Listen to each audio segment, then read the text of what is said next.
Hello and welcome back to Guitar Medic. In the last episode, we did all the sanding and prepping on this Fender Made in Mexico Jazz Bass. The body and neck were sanded all the way from 80 grit to 800 grit sandpaper, and now they're really smooth and ready for paint. But before that, we must cover with masking tape every part of the body and neck that we do not want to get covered with any paint or lacquer. Again, the utility blade is our friend. We use it to make sure that the tape has a flush cut against the surface.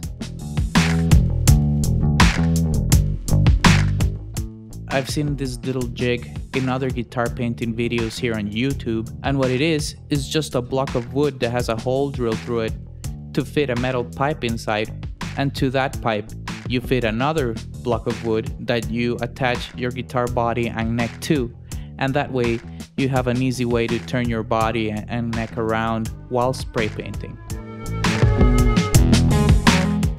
This is a product called Tech Wood Lacquer, and it's an industrial-based nitrocellulose type lacquer.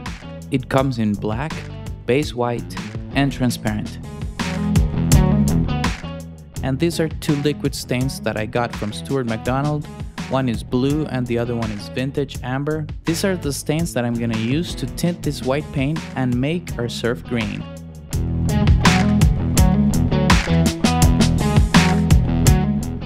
This was the winning color at the time that I painted the bass.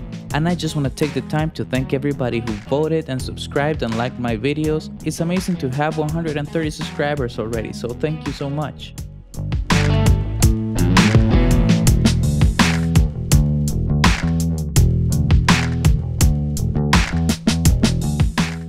This was a beautiful day for painting, nothing but blue skies and green mountains.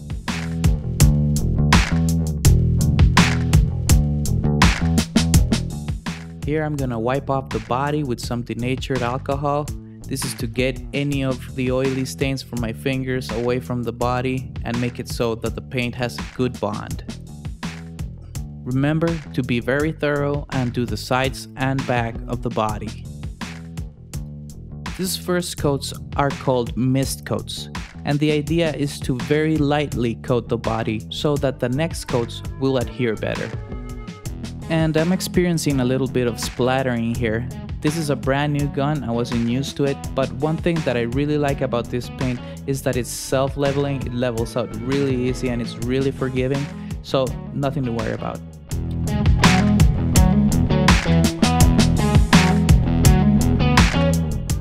This lacquer is not the same lacquer that Fender used, or is not even the same lacquer that StewMac uses.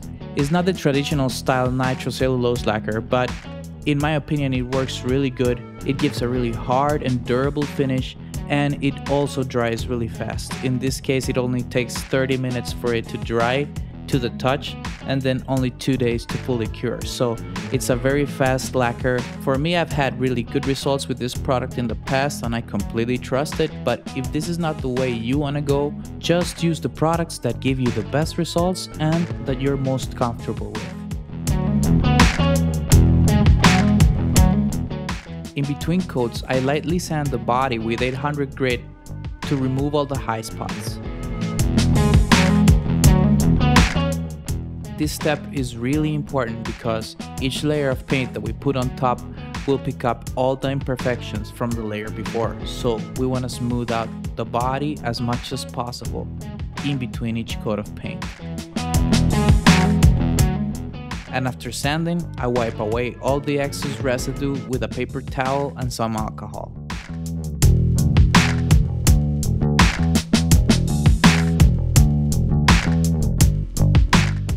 And here you see me applying the second coat of paint. This one went much smoother than the first one. I had the gun a little bit more figured out, but there was some paint captured in the orifices that atomize the paint, and I had to clean that out with a little paintbrush and some thinners.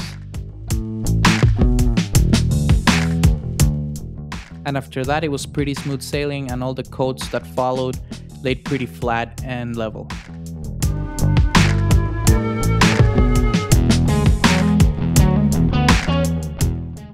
Here you can see me how I prep the neck by taping over all the frets individually.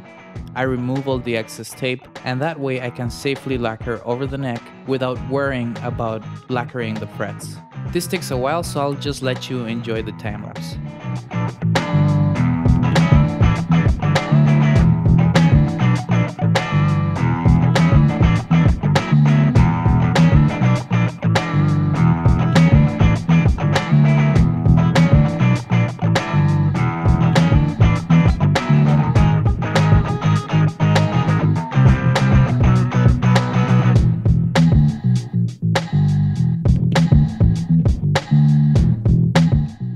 And here's the final result.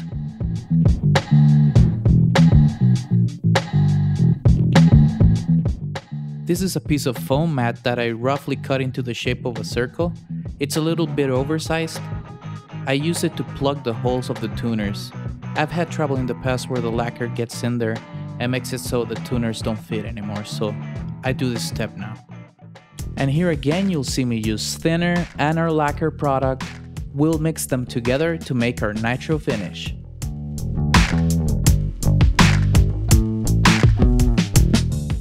Now I'm pouring the lacquer in the jar and it comes pretty thick out of the can. So that's what the thinner is for. We use the thinner to dilute the lacquer so it's more sprayable.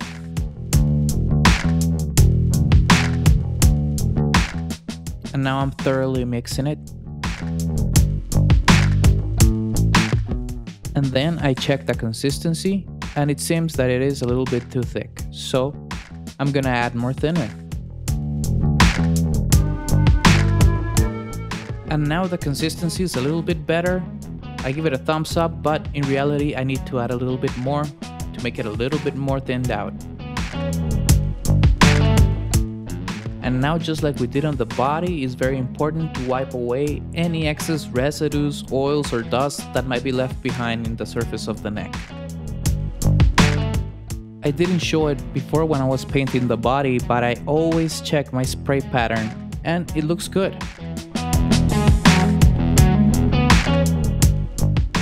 So here I'm lacquering the neck and I'm gonna build a few layers so it's ready for me to apply the decals on the headstock. This is a very important step because the decals slide better on a smooth surface.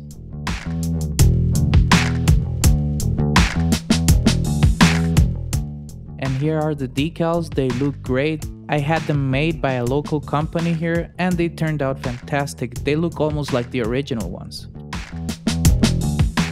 Here again I repeat the process of sanding with the 800 grit to get rid of all the imperfections and bumps, make it a little bit smoother. We're not trying to make it perfect, just trying to get the surface a little bit smoother for the decals.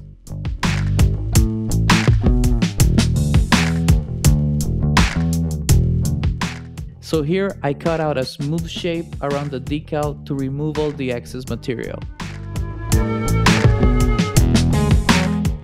And here I have a bowl of warm water where I will place the decal. I also wet down the surface before I apply the decal. And now the rest is super easy peasy lemon squeezy. Nothing really that can go wrong here. You just slide out the...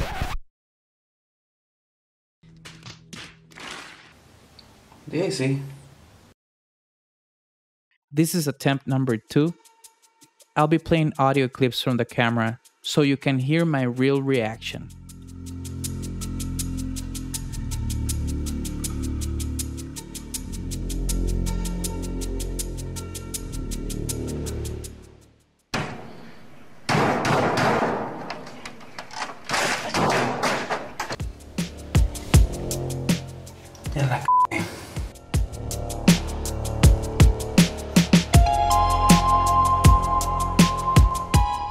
Oh bro, but I didn't even touch it. I'm complaining because I already see some parts of the decal that have been erased away from staying in the water too long.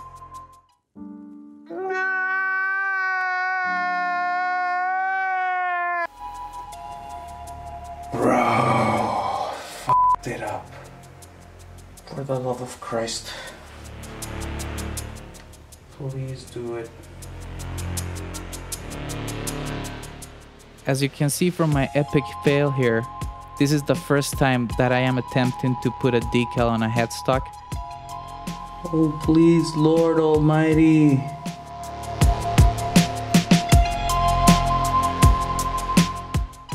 Oh man. This is the worst.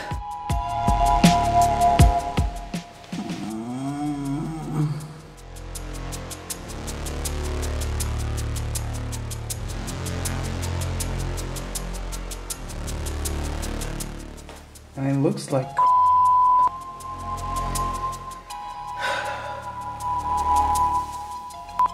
Was this game over?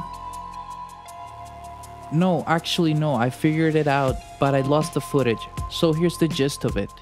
I was missing a crucial step, and it was to mist a light coat of lacquer over the decals. That creates a film, and then they're much easier to handle. Here the decal is already lacquered over. As I told you before, I have lost this footage, so I'm gonna apply it on this cigar box right here.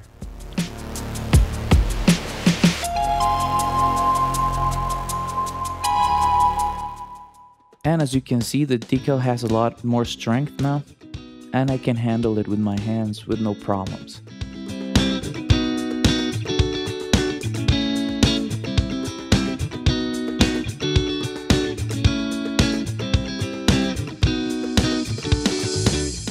And after drying for a couple of hours, this is how it looks. And here you have it, people. This is how the neck looks all finished up. I did 7 coats of lacquer, sanding in between coats. Here you can see the serial number on the headstock. It's looking fantastic. And I'm so happy about these results, it's looking so good. Here's how the fretboard looks after finishing and removing all the tape. And as you can see, I already started sanding a little bit. And here's the headstock. You can see the logo is looking really good. I think this bass is coming along really great.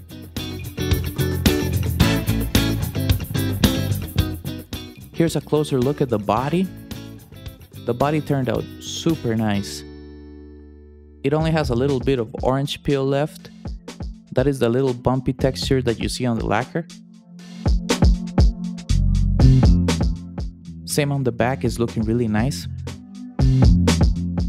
All that orange peel is gonna be removed completely after wet sanding and polishing. But that's something that you're gonna have to watch on the next episode, where I wet sand and polish and then do final assembly and testing on this bass. So stay tuned, don't forget to like and subscribe, and remember, your guitar is your patient, take good care of it. See you in the next one.